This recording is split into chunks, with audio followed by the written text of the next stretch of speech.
L'émission Au goût de chez nous est rendue possible grâce à la collaboration de Bœuf et compagnie et par Formation S, le Duc du Vin.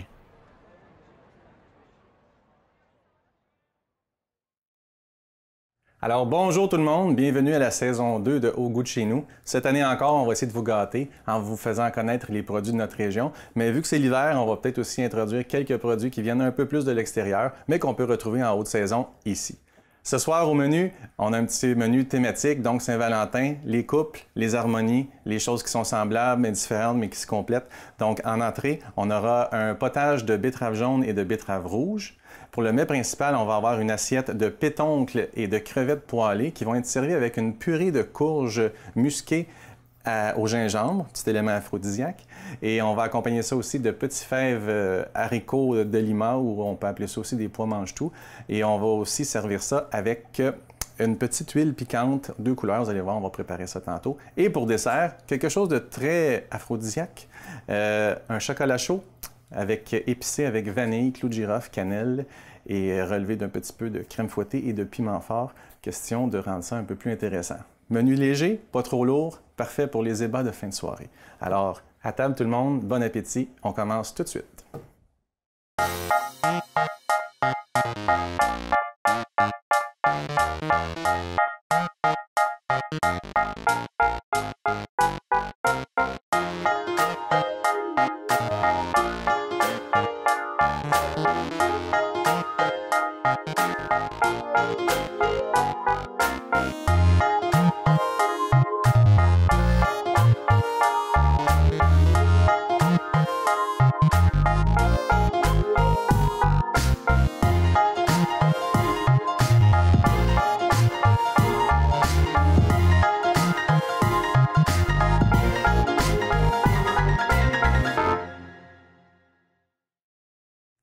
Donc, première étape, ce soir, différemment d'habitude, on ne commencera pas par le dessert puisque c'est un chocolat chaud, on va le préparer dernière minute.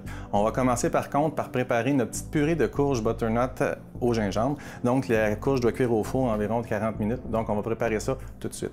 Ensuite, on va préparer le potage qui va être la crème de betterave, 2 couleurs, donc on aura besoin de 2 casseroles différentes. 2 recettes qui sont identiques, c'est simplement la betterave qui va changer de couleur. Et puis ensuite, on va pouvoir s'attaquer aux accompagnements de notre plat. Donc pour commencer, courge butternut. Vous allez avoir besoin d'une courge butternut, donc une courge musquée. On devrait avoir besoin d'environ la moitié. Ce qu'on va faire, c'est qu'on va la faire cuire au complet. Puis le restant, on pourra le mettre dans un sac Ziploc qu'on pourra mettre au congélateur puis que vous pourrez réutiliser le moment venu. Donc, juste prendre votre couteau et la fendre en deux. Faites juste attention, des fois, c'est un peu rigide. Pour choisir vos courges butternut, je vous conseille toujours de prendre les courges qui sont le plus lourdes possible. Donc, plus elles sont lourdes, donc plus elles sont sucrées. Donc, le sucre est plus lourd que l'eau. Donc, juste voir à ça. À l'intérieur, ce qu'on va faire, c'est qu'on va épépiner la section où il y a les graines. Avec une petite cuillère à thé, c'est suffisant. Juste gratter comme il faut. Donc, les graines, on les met à la poubelle. On ne les met pas au compost, sinon vous allez avoir des plants de courges partout dans votre jardin, comme moi chez nous. Donc, sur une plaque au four, ce qu'on va faire, c'est qu'on va déposer nos courges. Je vais les huiler légèrement avec notre petite huile de canola, de saveur d'Elgin, toujours biologique. Juste arroser. Avec vos doigts, juste épandre l'huile partout. Ce que ça va faire, l'huile, c'est que ça va l'empêcher de sécher aussi, mais ça va lui permettre de caraméliser, donc obtenir un petit peu une saveur supplémentaire. On va assaisonner le tout avant de mettre au four, donc juste saupoudrer un peu avec de gros sel. J'utilise toujours mon sel cochère, ça n'a pas changé. Poivré.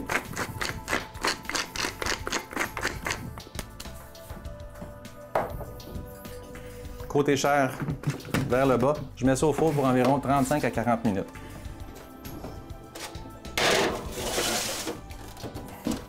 Deuxième étape, on va sortir nos ingrédients pour faire notre velouté de betterave. Donc, on va avoir besoin de 4 ingrédients en fait. On va avoir besoin d'une carotte, un peu de poireau, de l'oignon et les betteraves.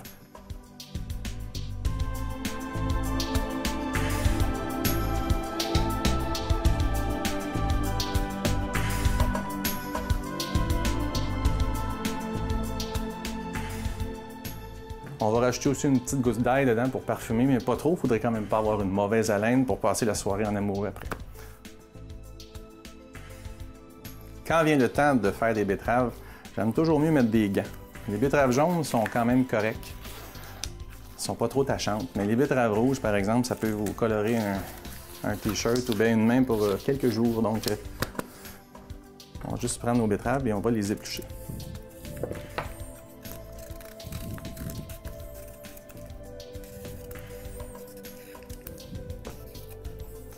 Je vais avoir besoin d'environ 2 tasses de betteraves coupées en dés. Puis là, ça peut être grossi. De toute façon, on va réduire en purée tout à l'heure. C'est pas nécessaire que ça soit toutes de la même grosseur.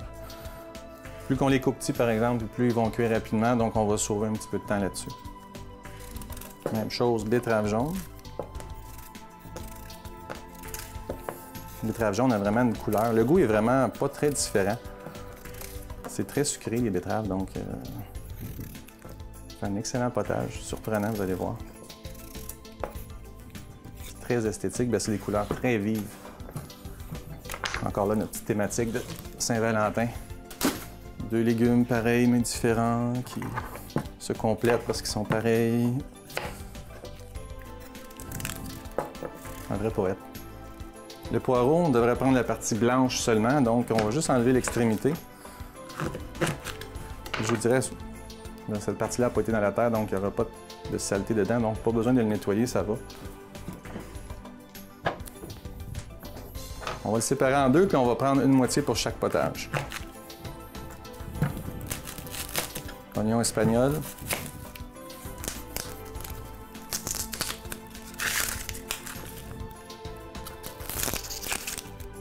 Et une petite carotte qu'on va peler.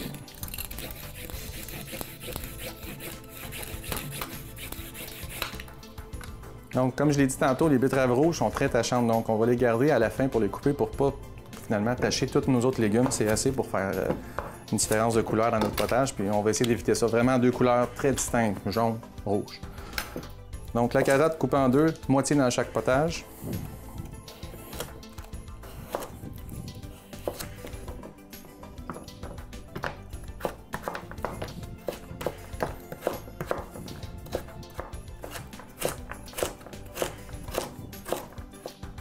Deux petits paquets de carottes, chacun dans son chaudron.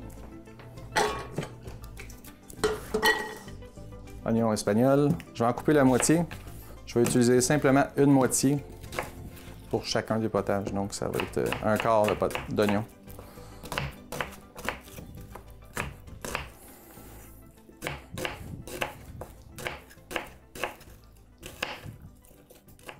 Blanc de poireau. Le petit tronçon. Chacun dans sa recette.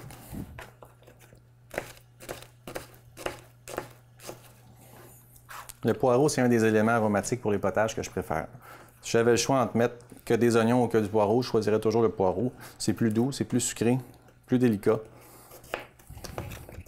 C'est impossible de faire un potage sans poireau. Pour moi, c'est le top notch.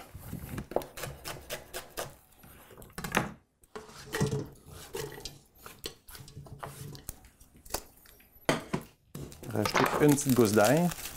Encore là, petit élément aromatique pour rehausser la soupe, mais pas assez pour qu'on le goûte distinctivement dans le potage. On les écrase pour enlever la chemise.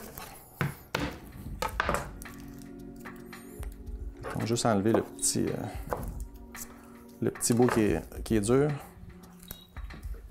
Chacune une. Maintenant, on va couper nos betteraves en petits cubes aussi.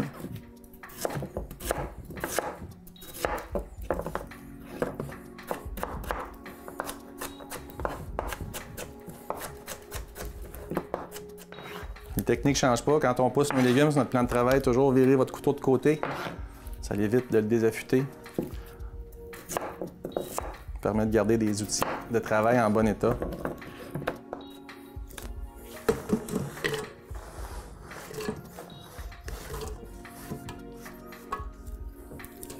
C'est environ 2 tasses de betteraves coupées en cubes, donc ce que j'avais sur la table, ça représente environ ça, là. Vous pouvez le mettre dans une tasse à mesurer pour vérifier, par contre, pour être certain.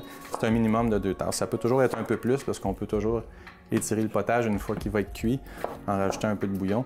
Sauf qu'il faut qu'il soit au moins de la bonne épaisseur au moment de le réduire en purée. Donc, quand vous coupez des aliments qui sont ronds comme des betteraves ou des pommes de terre, puis que c'est un peu plus gros, puis qu'il y a une bonne résistance, juste pour l'empêcher de tourner puis de vous couper les doigts finalement, faites juste une base plate sur un côté en partant. Après ça, vous pouvez le mettre sur le plan de travail puis il ne se promènera pas, là. On va éviter des petits accidents, ça. Là, j'ai un petit peu trop de betteraves, je ne les mettrai pas toutes.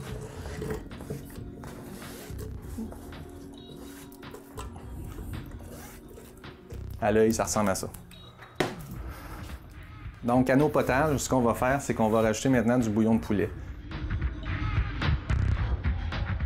C'est environ 3 à 4 tasses de bouillon, mais ce que vous devez savoir, c'est qu'il faut juste couvrir nos légumes. Donc, on va verser le bouillon de poulet. Là, le bouillon de poulet, vous pouvez utiliser du bouillon de poulet que vous avez à la maison. Ça peut être des bases de soupe, ça peut être des liquides Beauvril, etc., des choses comme ça. Donc, juste pour dire qu'on couvre les légumes, je préfère toujours que mon potage soit plus épais, puis je peux rajouter du bouillon après pour lui donner la consistance que je veux, que d'avoir un potage qui est trop clair. Donc, vraiment s'assurer. Puis pour faire la présentation qu'on veut faire tantôt avec nos potages, avoir les 2 couleurs distinctes dans l'assiette, il va falloir que ça soit très important, que les potages aient la même consistance, sinon il risque d'avoir une domination d'un sur l'autre. Donc, c'est vraiment faire très attention, même consistance. Donc, toujours moins que trop, puis on peut toujours en rajouter à la fin, au moment de finition. On amène ça à ébullition.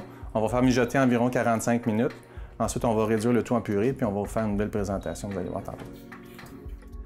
La courge est dans le four, nos potages sont en train de mijoter. On va préparer les petits côtés fignolage pour dresser notre assiette principale tout à l'heure. Donc, j'aimerais ça faire aujourd'hui 2 huiles piquantes. On va en préparer une avec du piment vert, donc du piment jalapeno. Puis on va utiliser le persil pour aider à la coloration de l'huile.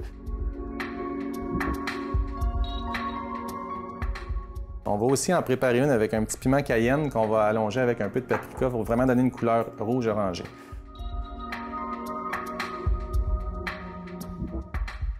Donc ça va servir au dressage de notre assiette. 1, au côté esthétique, puis 2, ça va aussi relever un petit coup en donnant un petit coup piquant à notre plat. Parce que toutes les choses qu'on va avoir, donc on va avoir purée de courge, on va aussi avoir les petits pois mange-tout, donc les petits pois mange-tout comme ça, qu'on va faire cuire. C'est tous des produits qui sont quand même assez doux. Puis ça, c'est garni d'un petit sabayon aussi à la ciboulette, qui est très doux lui aussi, citronné.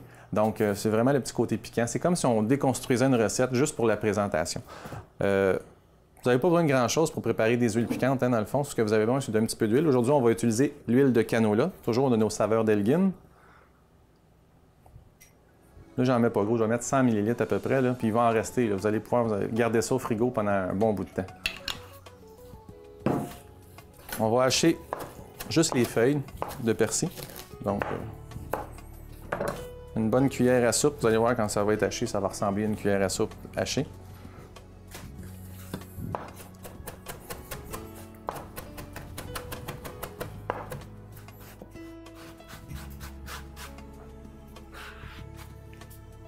Le petit piment jalapeno, on va le couper en 2. On va y retirer la membrane à l'intérieur et les graines.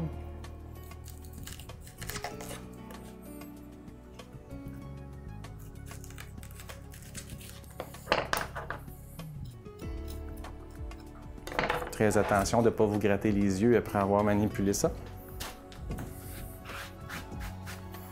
Ça chauffe un peu. On va le hacher.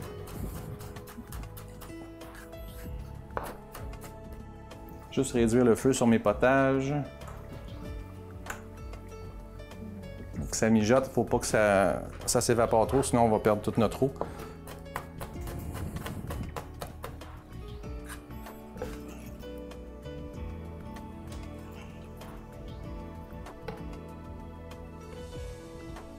Ça va être bourré de saveurs, là, fait que à utiliser avec parcimonie. Pied mélangeur, on met ça à vitesse basse pour commencer. Et on met la main pour protéger, pour pas que ça vole partout sur nous.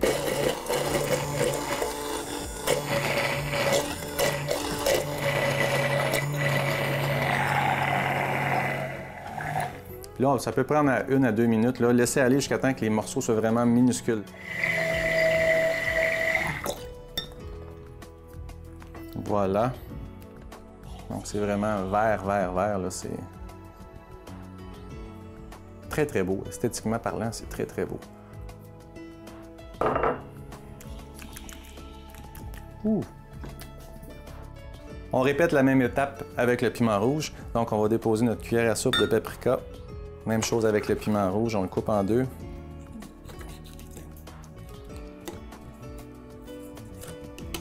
On retire les graines. Vous avez le goût d'avoir ça un peu plus piquant, vous laissez les graines là, c'est tout. C'est juste que c'est un peu plus difficile à pulvériser et à rendre en purée, donc vous allez avoir les petits grains blancs de graines, tout ça. C'est moins beau.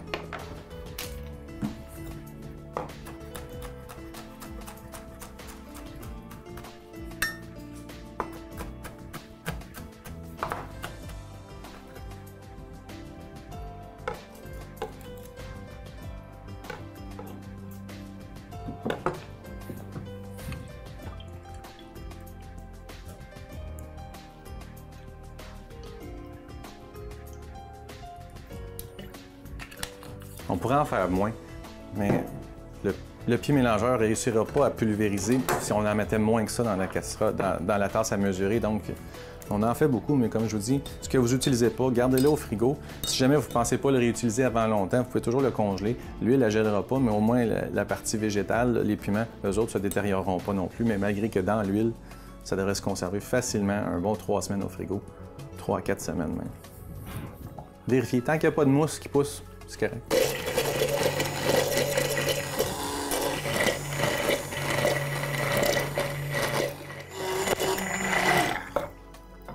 C'est bien.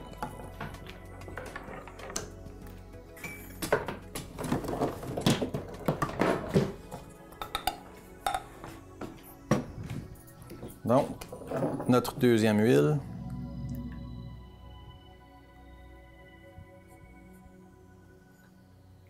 Et voilà.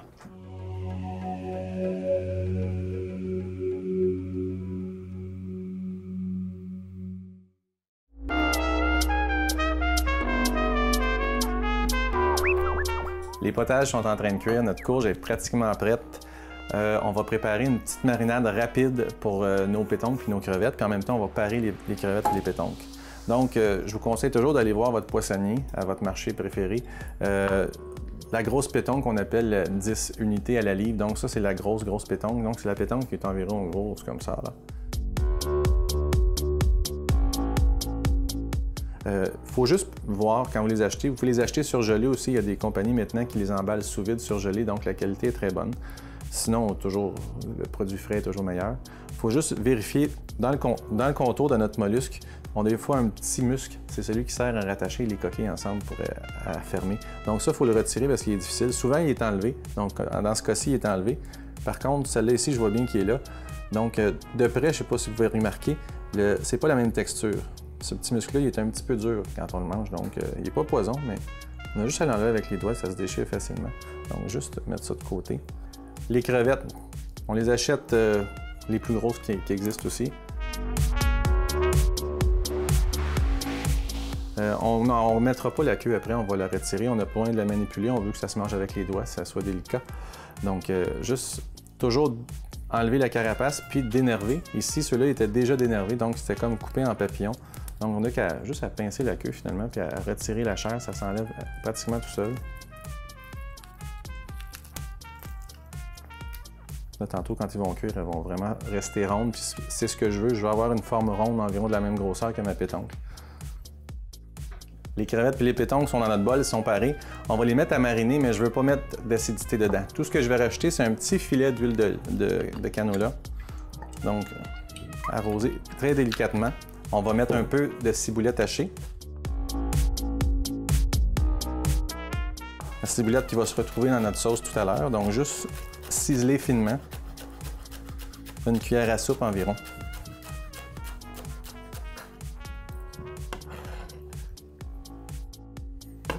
Et on va rajouter les zestes d'un citron.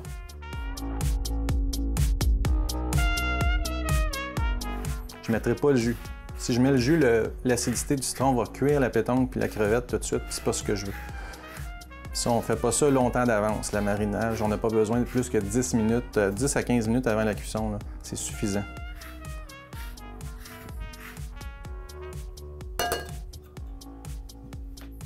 On va poivrer un petit peu.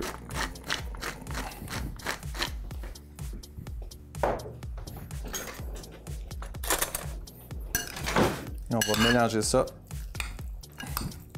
très délicatement, parce que je ne veux pas non plus casser les pétoncles. Là, j'ai calculé environ 2 à 3 pétoncles, 2 à 3 crevettes par personne. Je veux pas que le repas soit trop chargé. Comme je vous dis, c'est plate le soir de la Saint-Valentin de faire « j'ai trop mangé, chérie, on s'assoit devant la télévision, on fait rien, il y a d'autres choses à faire quand même. » Ça, je mets ça au frigo. On va les faire saisir à la poêle tantôt, chaude. Après 1 minute et demie chaque côté, ça va être tout. Purée de courge au gingembre, on va avoir besoin de gingembre. J'ai besoin d'environ 1 cuillère à soupe par moitié. Donc aujourd'hui, comme je vous ai dit, on a préparé 2 moitiés. Une, ça va être plus que suffisant, mais on va quand même préparer le gingembre puis la mettre au congélateur avec notre gingembre entier. Vous allez avoir besoin d'un morceau d'environ, je vous dirais,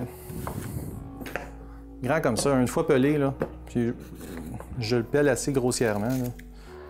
Le côté extérieur il est très fibreux, donc on essaye d'aller chercher plus la partie centrale qui est plus tendre. Le gingembre, c'est un aphrodisiaque.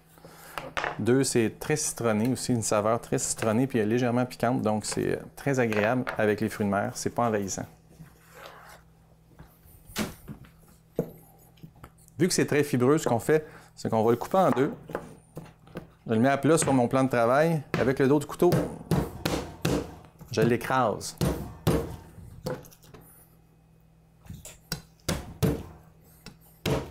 Une fois qu'il est écrasé, là, je vais le hacher. Ça va faire être plus facile d'avoir une consistance lisse puis pas trop de grumeaux dedans.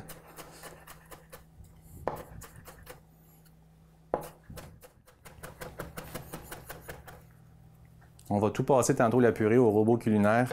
Donc, le gingembre le plus fin possible tout de suite, ça va faciliter la tâche tantôt pour être certain d'avoir une purée très, très lisse, très soyeuse.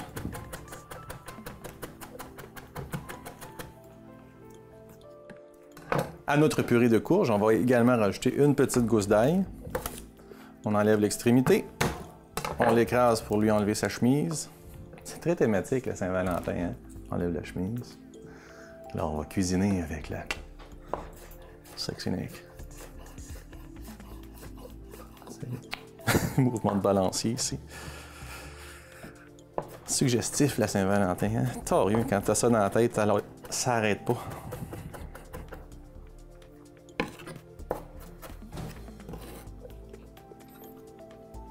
Excellent. Les petits pois, on va les préparer. Tantôt, tout ce qu'on va faire, c'est les faire blanchir dans de l'eau bouillante salée. Il n'y a pas grand-chose à faire pour ça. Hein. Souvent, ils sont déjà nettoyés. Des fois, il peut rester un petit bout de tige après. Normalement, ils disent de casser les haricots puis de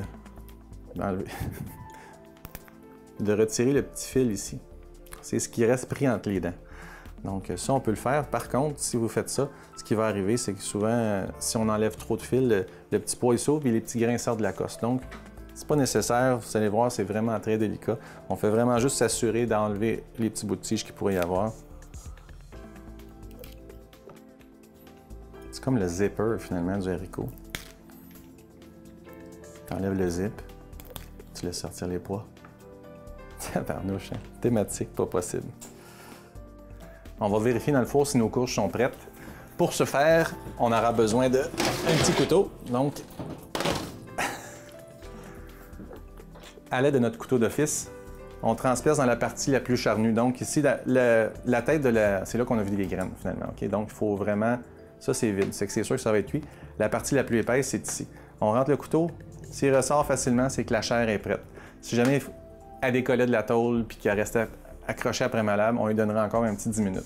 Donc là, je vois que c'est un peu ferme, mais quand même cuit.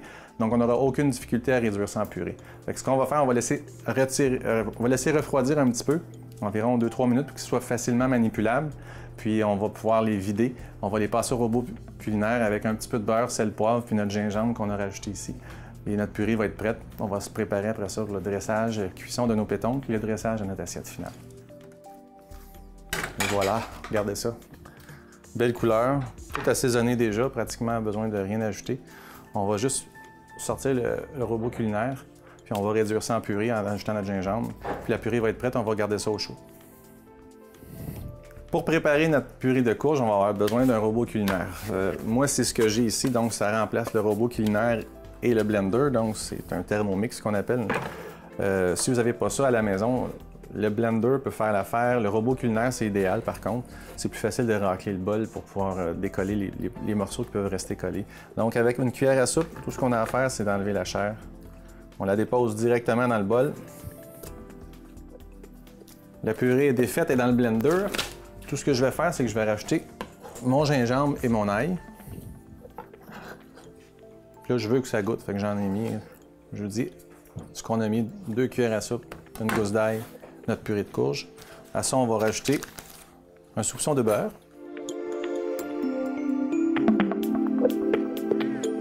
Je dis soupçon, je parle de 2-3 bonnes cuillères à soupe. Les choses ne changeront jamais avec moi.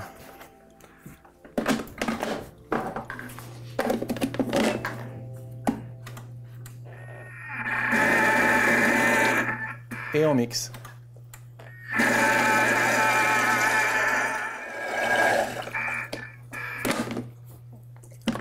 On racle un petit peu les côtés pour enlever les morceaux qui pourraient avoir collé sur la paroi.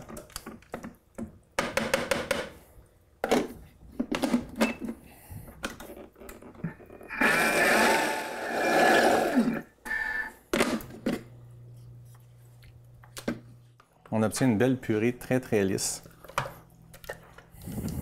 On va juste goûter un petit peu tantôt pour rectifier l'assaisonnement sel poivre. Mais vu qu'on a mis à cuisson, ça devrait être bon.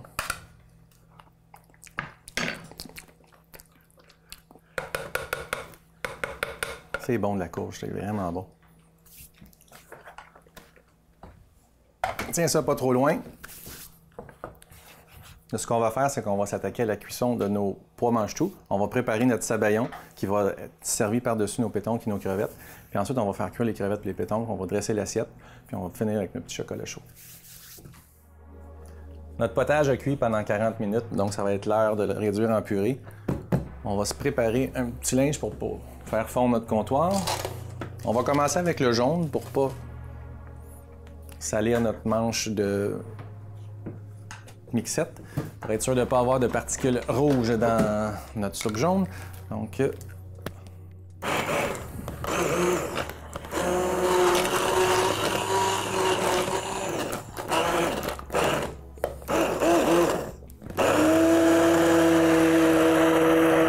là, gênez-vous pas pour le laisser aller longtemps. On veut une crème très fine.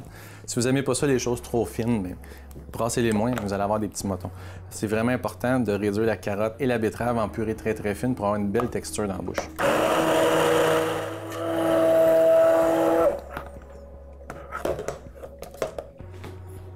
Question d'adoucir notre petit potage, on va y rajouter environ 100 ml, 125 ml de crème 35.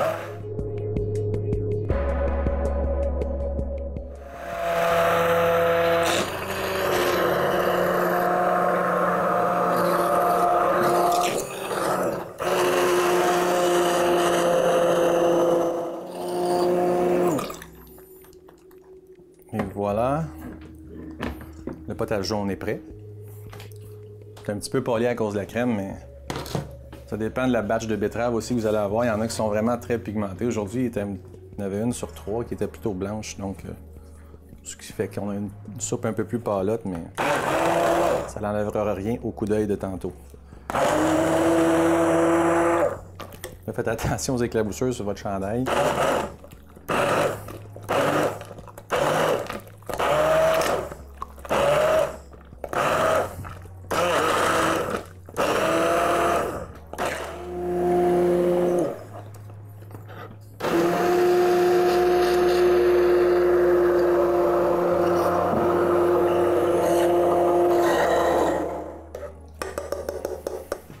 Regardez ça. Belle petite couleur, hein?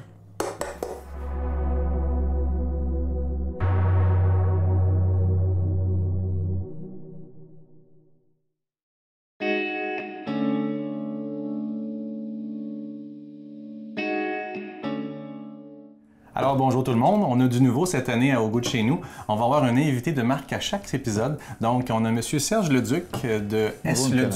Le Duc du vin. Alors M. Leduc qui est un diplômé en sommellerie de l'ITHQ. Il roule sa bosse depuis maintenant une vingtaine d'années dans le domaine du vin, en fait, d'expérience et de pratiquants et de... Oui, de pratiquants, mais au niveau de l'entreprise, c'est depuis 2010 que l'entreprise est sur pied. Donc, il fait régulièrement des dégustations, des ateliers pour expliquer aux gens comment choisir leur vin, les accords, la dégustation des techniques. Donc, aujourd'hui, il va venir nous expliquer qu'est-ce qu'on peut accompagner avec notre plat qu'on a fait aujourd'hui, qui était un petit crevettes et pétoncles pour aller avec notre purée de courge et notre petit sabayon au citron. Expliquez-moi un petit peu, en gros, si on est capable de survoler, qu'est-ce qui fait qu'on accorde un vin avec un repas? Est-ce qu'on se fie au taux de sucre, au taux d'acidité, le côté sanguignolant de la viande ou bien des choses? Je sais qu'il doit y avoir plusieurs attraits, mais... Toutes ces réponses sont passablement bonnes, okay. Mais la plus grande règle, c'est qu'il ne faut pas que le vin écrase le mets ou vice-versa. Donc, si l'un écrase l'autre, à ce moment-là, le vin, par exemple, qui écrase le mets va paraître sans goût. Inversement, un plat qui écrase le vin va paraître insipide. Donc, ce ne sera vraiment pas agréable. Il est très important. Ça, c'est la ligne de base. Toujours la question de l'équilibre. Toujours. Excellent. C'est comme en cuisine, finalement. Absolument. Il faut que ce soit trop sucré, pas trop salé, pas trop vinaigré. Il faut toujours regarder Tout à fait. côté. Tout à fait. Parfait. Donc, aujourd'hui, avec notre crevette et nos pétoncles poêlés, on avait un petit sabayon mousseux avec citron et ciboulette par-dessus. Puis on a le petit goût gingembré un peu de notre purée de courge. Donc, on a un côté très acide avec le citron, puis un petit côté piquant avec le gingembre, finalement, qui était quand même assez délicat, mais qui est quand même présent avec le petit goût d'agrumes qu'on retrouve dans le gingembre. Tout à fait. Donc, vous êtes fiés à ça pour choisir ces deux vins-là pour aujourd'hui? Exact, tout à fait, 2 vins blancs. Parce que, règle générale, le meilleur accord avec les fruits de mer, les poissons et les fruits de mer, c'est du vin blanc. Bon, certains préfèrent du rouge, en toutes circonstances, c'est correct, mais auquel cas, il va falloir plus privilégier des blancs, c'est-à-dire des rouges légers, comme des vins rouges à base de pinot noir ou à base de gamay, comme dans la région du Brouilly. Et puis, mais ici, j'ai sélectionné deux vins blancs. On a un vin d'abord du Québec, un vin de l'Orpailleur, du vignoble L'Orpailleur, l'un des premiers vignobles... qui est en Estrie, je crois. Hein? Exactement, dans la région de Donham, plus précisément. Et j'ai choisi l'Orpailleur boisé. Donc, c'est un vin qui est, comme son nom l'indique, boisé pendant 4 mois. Et c'est à base de céval blanc, qui est un cépage qui donne de beaux résultats ici au Québec. Et c'est un vin, j'attire votre attention sur l'étiquette vin certifié du Québec, ce qui signifie que l'ensemble des vins, c'est-à-dire des raisins qui ont servi à produire ce vin-là, provient du Québec, assurément. Donc ça, c'est quelque chose qu'on va voir de plus en plus au Québec, je vous le dis tout de suite. Même en cuisine, on va avoir des origines contrôlées. Donc en Europe, c'est très facile de trouver la provenance d'un producteur de viande, de légumes, toutes les choses sont quasiment contrôlées. Donc, on s'assure que ça reste ça vient un produit qui vient du Québec, que ça parte de la semence jusqu'à sa récolte. C'est un produit qui va être travaillé complètement et entièrement au Québec. L'emballage aussi. Donc, je sais qu'on a copié beaucoup les Français au niveau de l'agriculture, ça s'en vient. On va avoir des vins comme ça, on va avoir des viandes qui vont être certifiées, on va avoir du porc, du poulet, des choses. Donc, ça permet aussi que s'il y a un problème, une cause alimentaire, on puisse retracer le problème à la souche. Donc, c'est aussi une question de protection des gens dans la communauté. Donc, ce vin-là, boisé, comme vous dites, va venir combler peut-être le manque, justement, de, on pourrait dire, organique qu'il peut y avoir dans notre plat aujourd'hui, parce qu'on avait surtout un fruit de mer avec un légume. Donc, peut-être une petite note qui pourrait être... Une petite note boisée qui va aller rechercher aussi le petit côté quand même un petit peu gras du sabayon. Du sabayon. Et qui va, avec le côté citronné, on a quand même 2 vins qui ont une belle acidité, ce qui va permettre justement de contrebalancer, si on veut, les saveurs citronnées qu'on va retrouver dans notre plat. Et un vin d'ailleurs, c'est un vin d'Afrique du Sud. Actuellement, sur le dit en passant, il fait environ 29 en Afrique du Sud, ils sont en plein été. Soit 65 degrés de différence avec aujourd'hui. Quelque chose comme ça. Donc ici, on est à base de chardonnay 100%. La particularité de ce vin, c'est que la vinification du vin, donc la transformation du sucre en alcool, s'effectue en barrique. C'est quand même pas c'est pas standard, c'est pas la norme. Et suite à ça, il y a un vieillissement en barrique de 6 mois, ce qui va donner un vin qui va être plus rond. Malgré tout, il y a une belle acidité, une belle présence acide pour bien balancer. Et le côté, le passage sous bois va donner des notes un peu grillées qui vont aller quand même assez bien, à mon sens, avec le plat qui a été préparé. Donc, lequel voulez-vous qu'on déguste en premier? Je suggère qu'on débute par l'orpailleur boisé. D'accord. Et là, les gens vont me dire, quelle est la technique? Pourquoi est-ce qu'on brasse le vin? Pourquoi est-ce qu'il faut le tourner? Pourquoi il faut le sentir? Finalement, c'est comme une séduction. Hein? On est dans la thématique de la Saint-Valentin. Oui, absolument. Je parlais de l'Halloween, de la Saint-Valentin. Donc, technique de tenir le pied, on le tient par la tige ou par le pied, y a-t-il une différence? L'un ou l'autre, l'important, c'est de ne pas le tenir par la coupe comme telle. Pour ne pas le réchauffer. Pour ne pas réchauffer. Puis en plus, bien, si on a un peu les doigts gras, ça va marquer le verre, ça fait moins agréable par la suite. Oui, ça va. Donc, la façon de déguster brièvement, c'est qu'on regarde notre coupe, voir pour vérifier la limpidité, puis déterminer la couleur. Ici, on est quand même en présence d'un vin assez jaune, assez foncé, doré un peu. Et par la suite, on va y aller avec, on ne tournera pas notre vin tout de suite dans le verre, on va faire un premier nez qu'on appelle. Donc, on porte notre vin à la coupe à notre nez et on essaie de déterminer les différentes odeurs. Bon, on perçoit quand même assez facilement le côté fruité de la chose. Le boisé est présent. Et par la suite, on va faire ce qu'on appelle le deuxième nez. Donc, on va aérer notre vin en le faisant tournoyer dans la coupe. Et on voit qu'au nez, c'est quand même différent. C'est encore plus ample. Oui, effectivement. Et certaines odeurs s'estompent, d'autres ressortent. On a un petit côté épicé ici intéressant qui devrait bien aller avec avec notre plat. Notre plat, exactement. Exactement. Puis par la suite, on déguste, on amène. Ça, c'est le côté quand même intéressant c'est le fun. De la portion. Hein? Je vais avertir tout le monde, je souffre présentement. Donc, on voit le côté, la belle acidité, un petit peu plus que fraîche, mais qui va bien aller avec le sabayon. Et le fruit qui reste en bouche, on dirait à la fin. Exact. Oui. Intéressant. Très, très bon vin. Et c'est fait ici, oui. Au goût de chez nous. Absolument, absolument. Donc, on va déguster le prochain, qui est un Boschendal. On est en Afrique du Sud. C'est à base de chardonnay 100%. Et comme je mentionnais tantôt, vinifié en fût de chêne. Celui-là, il est au goût de chez eux. Oui, c'est ça, exact. Exact, c'est intéressant. Donc, toujours on tend les mêmes teintes, on est assez similaires au précédent, exactement. On ne va pas les mettre un à côté de l'autre parce que... Non. Au nez, ici, c'est un petit peu plus rond en bouche. C'est vraiment différent, c'est intéressant. On sent évidemment la présence boisée, mais c'est pas assommant. C'est pas quelque chose qui... pas comme un... Non, on détecte plus les épices que dans l'autre, je vous dirais. Exact, exact. Et puis, mais ça sent pas, des fois, ça sent le jus de planche. Mais c'est pas ça. On a vraiment un beau boisé intéressant. C'est un vieux baril, Oui, c'est ça. D'ailleurs, sur la fiche technique, il mentionnait qu'il y avait une portion qui était dans des barriques neuves et d'autres barriques qui étaient de 2 vins et de 3 vins. Donc, à ce moment-là... ça mélange les genres. Absolument. Le petit goût boisé peut varier. Absolument. Puis... Exactement, parce que des barriques neuves vont donner plus de goût boisé. Plus d'essence de bois, le bois est moins sec. Donc... Voilà.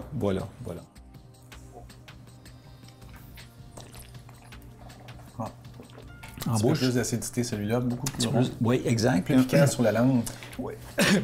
Excusez, oui. Et puis, on a aussi un petit peu de gras en bouche, ce qui va bien aller aussi avec avec quand même le côté crémeux du sabayon.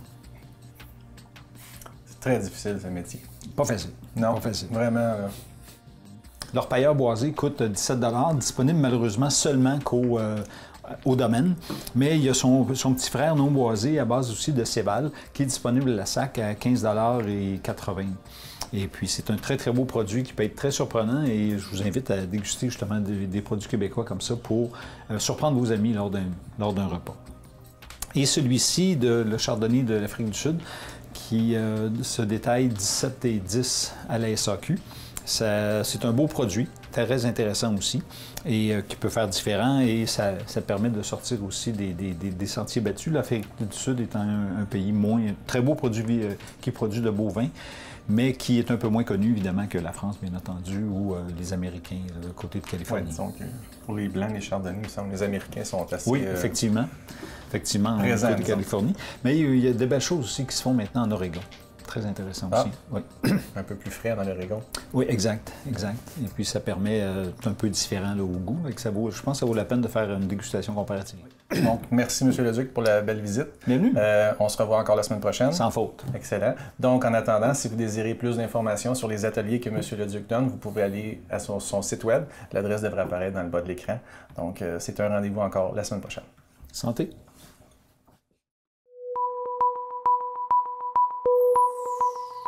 On va préparer maintenant notre chocolat chaud.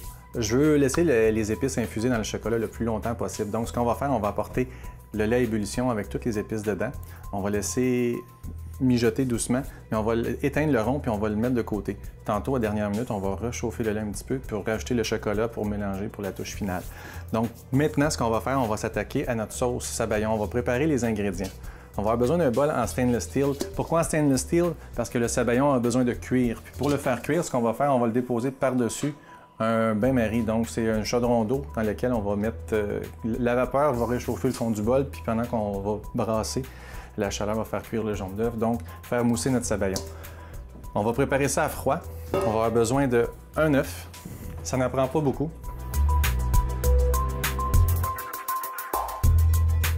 Le zeste d'un citron.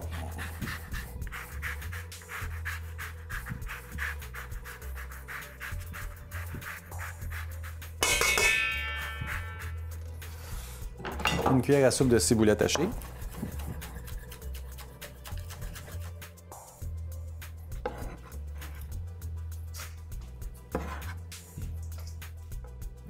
Le jus de notre citron.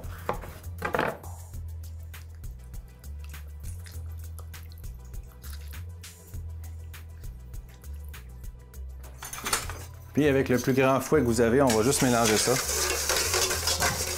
Vous voyez, ça fait vraiment pas beaucoup de liquide dans le bol, mais tantôt, quand on va brasser en le faisant cuire, ça va mousser pour devenir quasiment une tasse de mousse. On va juste laisser ça de côté pour tout de suite. Dans une petite casserole, on va mettre 2 tasses de lait.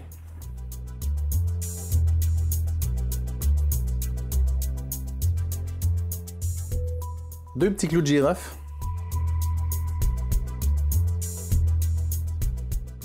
Un bâton de cannelle, on va le casser en deux.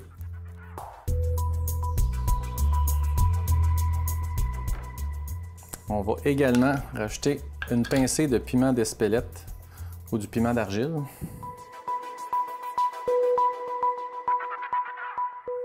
Toujours de notre jardin bio-santé de Ormstown.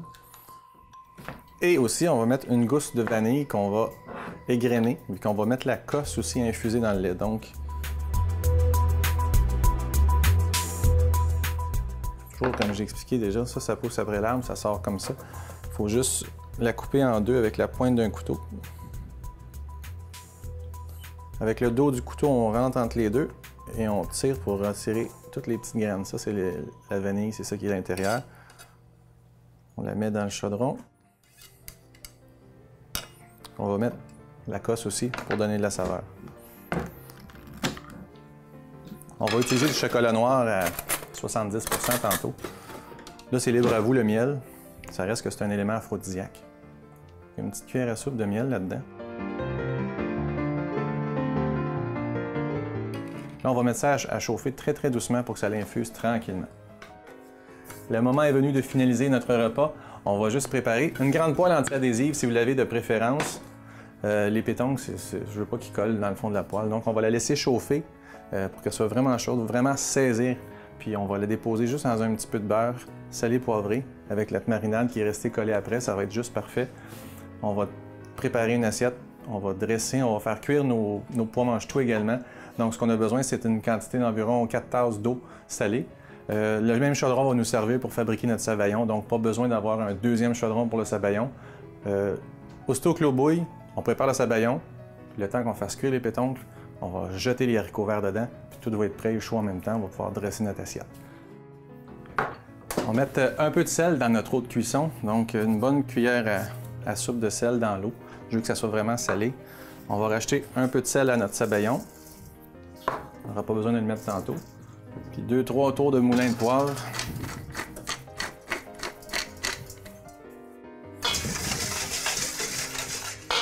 Si notre sabayon est bien cuit, il ne devrait pas retomber après. On devrait avoir une petite marge de manœuvre. Pour le réchauffer, on va juste le fouetter sur la chaleur. Mais normalement, s'il est bien cuit, il ne devrait pas se séparer si on l'a fait monter comme il faut. C'est pas sorcier, ça prend environ une cuillère, la même quantité de jaune d'œuf que de liquide pour commencer. Pendant le fouettage, on va rajouter une petite cuillère à soupe d'eau juste pour l'aider à remousser encore un peu plus. Donc ce qu'on fait, c'est qu'on le met sur le bol. Là, c'est parfait, l'eau ne bouille pas encore, c'est pas trop chaud. Il faut juste vraiment surveiller. Vu qu'on a un grand bol et pas beaucoup de liquide, il ne faut pas que ça cuise à côté finalement. Donc surveillez ça comme il faut. Là, on fouette, puis rendez-vous pas malade en fouettant. Là. Plus votre fouette est grand, plus c'est facile de fouetter. Donc achetez-en un grand, c'est pratique. Faire de la crème fouettée ou des choses comme ça. Un petit fouet, c'est notre bras qui fait tout le travail. Là, c'est vraiment le laisser aller. Le fouet, il est mou, il revient tout seul.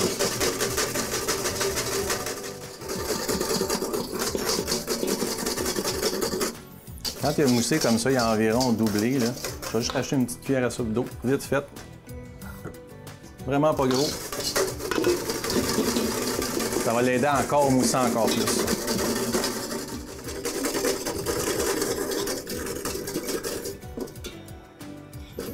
Je mets mon doigt dedans, ça me permet d'évaluer la température. Pour qu'un sabayon soit bien cuit, ça doit être plus chaud que la température du corps, c'est certain. Donc, aussitôt que je vais voir qu'il est chaud, c'est parce qu'il va être capable de se tenir une fois cuit. Les particules d'œuf, les molécules d'œuf vont cuire, mais pas cuire. Ça va permettre de se tenir équilibré.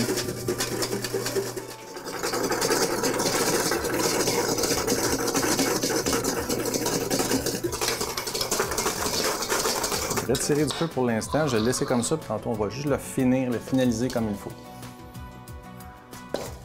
Notre poêle est chaude, on va avoir besoin d'un petit peu de beurre. Mais ça va se faire tremper très très rapidement. Et je lance toutes mes choses dans la poêle. Là, je vais essayer de les placer pour les faire cuire sur les bons côtés.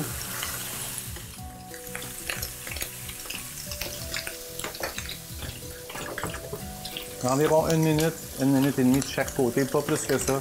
Je veux que les fruits de mer soient cuits, mais il faut qu'il reste comme une mini particelle non cuite au centre. Ça va l'empêcher de devenir trop caoutchouteux. Notre eau bouille, les pétons cuisent. Ça va cuire environ 2 minutes. Eau bouillante salée.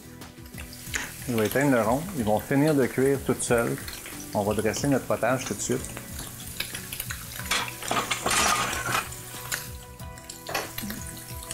Juste retirer mes fruits de mer. Je ne veux pas qu'ils surcuisent. Je vais les garder sur la tablette du four au chaud.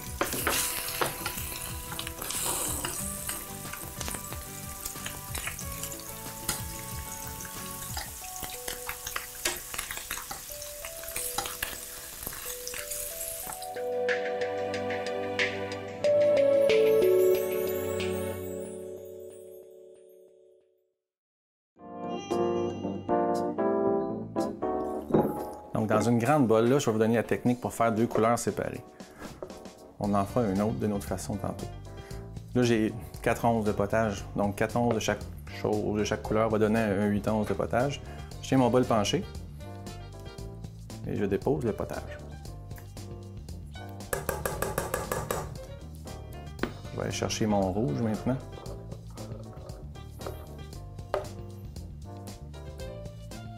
Et je dépose de l'autre côté tout en redressant. Donc, j'obtiens un potage comme ça. On aura 2 couleurs. Ça, c'est très joli. Les gens partant. Vous avez le goût de vous amuser, je vous laisse aller. On pourrait s'amuser à essayer de faire un yin puis un yang, tant qu'à rendre ça, c'est un Saint-Valentin. Mais on pourrait aussi juste prendre avec la pointe du couteau, faire des traits, un dans l'autre. On va essayer de ne pas salir la pointe du rouge, on va faire alterner.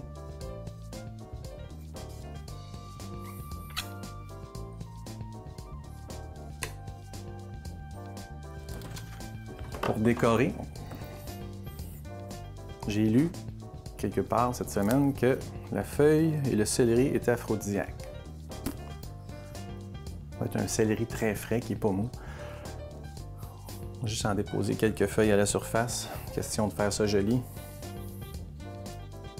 Puis on essaye de ne pas trop être structuré, on essaye que ça ait l'air un petit peu sauvage, animal.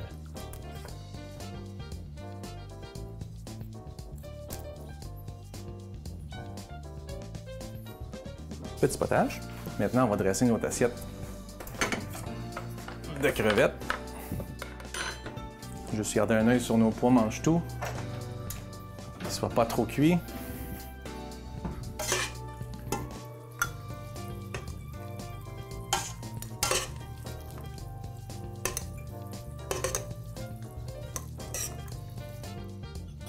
On va laisser fondre une petite noix de beurre là-dessus. Donc, avec une cuillère à soupe, notre purée qui est restée chaude, on va en mettre 4.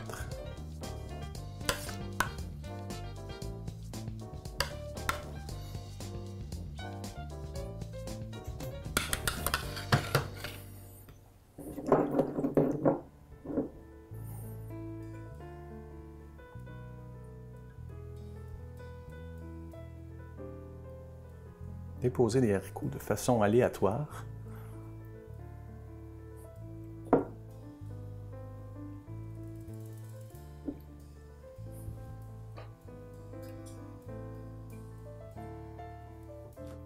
On va mettre nos fruits de mer, on va alterner une petite crevette, une pétanque, pardon, une petite crevette.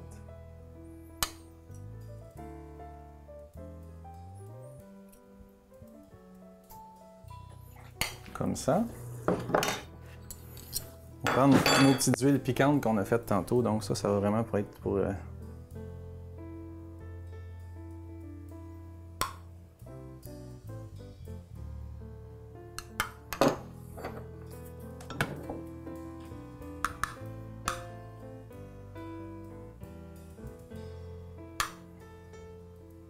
C'est quasiment de l'art abstrait. Là. Puis pour terminer, on va refouetter notre sabayon pour le réchauffer puis pour lui donner sa dernière mousse. Là.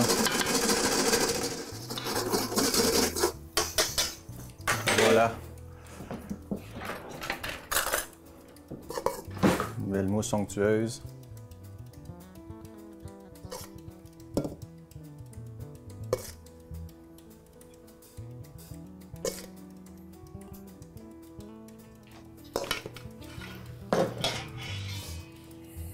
On peut toujours ajouter nos petites feuilles de céleri aphrodisiaques.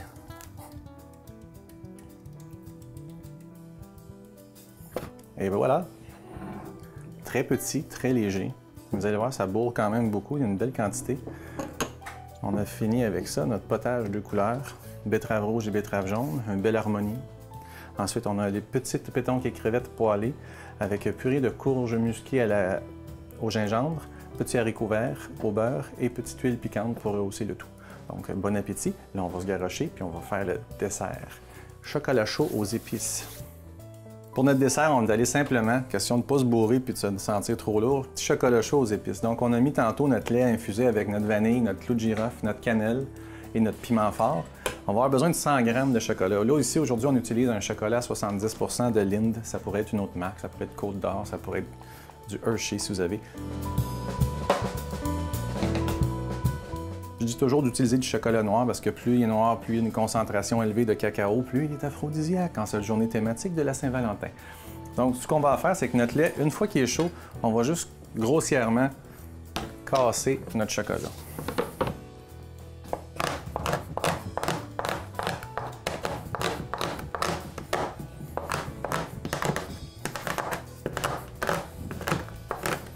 Donc, on a besoin de 100 g pour 500 ml de lait environ. Une tablette, c'est 100 g, donc ça vous donne environ une tasse et quart de chocolat chaud par personne. Pendant que notre lait chauffe encore, on va se préparer une petite crème fouettée. Je ne rajouterai rien dans ma crème fouettée, ça va être de la crème puis du sucre. On a déjà assez d'épices dans notre chocolat chaud sans en rajouter un supplément dans la crème fouettée. Donc environ une tasse de crème pour environ 2 cuillères à soupe de sucre en poudre. Pourquoi du sucre en poudre? 1, parce qu'il se dissout plus facilement dans la crème. Puis 2, parce que je trouve que le côté farineux un peu là, du sucre en poudre aide la crème fouettée à se tenir plus longtemps. Donc si vous la mettez au frigo avec un sucre en grain, le grain va finir par fondre, il va faire comme un petit sirop qui va se mélanger avec l'eau du lait. Donc ça va faire un dépôt, elle va se séparer. En faisant ça comme ça, je trouve qu'elle se maintient plus longtemps. Vous allez peut-être avoir une journée de plus, c'est pas la fin du monde, mais c'est quand même pratique. Vous pouvez prendre la mixette pour faire votre crème fouettée si vous préférez.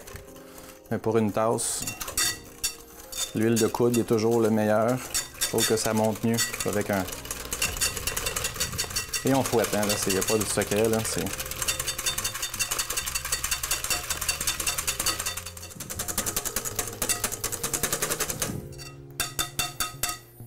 Donc, quand la crème se tient en petit pic, c'est parce qu'elle est prête. Ne pas la surfouetter, ça ferait du beurre. Notre lait a infusé, notre vanille, notre clou de girofle, notre cannelle a donné sa saveur. Donc, notre lait est chaud. Chocolat dans le bol. Passoire. Et on verse le tout par-dessus.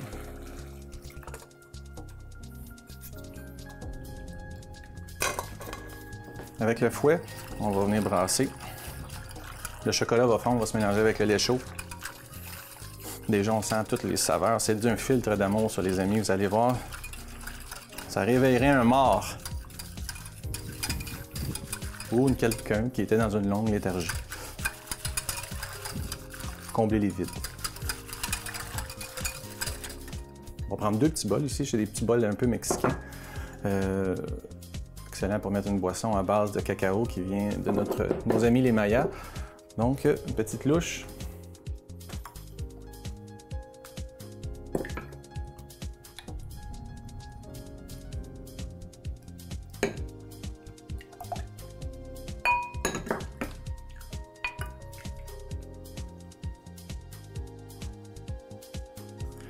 Là, vous allez me dire, Nicolas, pourquoi on a fait une tasse de crème fouettée pour en mettre juste une cuillère à soupe ou 2 sur le chocolat chaud? Franchement, vous manquez d'imagination. Merci. Voilà, aujourd'hui, on a préparé 3 petits plats différents. Pour symboliser le couple, on a utilisé la betterave jaune et la betterave rouge. 2 êtres pareils et semblables qui sont différents, mais qui s'unissent à perfection. On a aussi fait un petit plat avec crevettes et pétanque poêlées, servi avec une petite purée de courge butternut au gingembre, rehaussé d'un petit sabayon à la ciboulette et au citron. On a accompagné ça de petits haricots verts de Lima au petit pois mange-tout.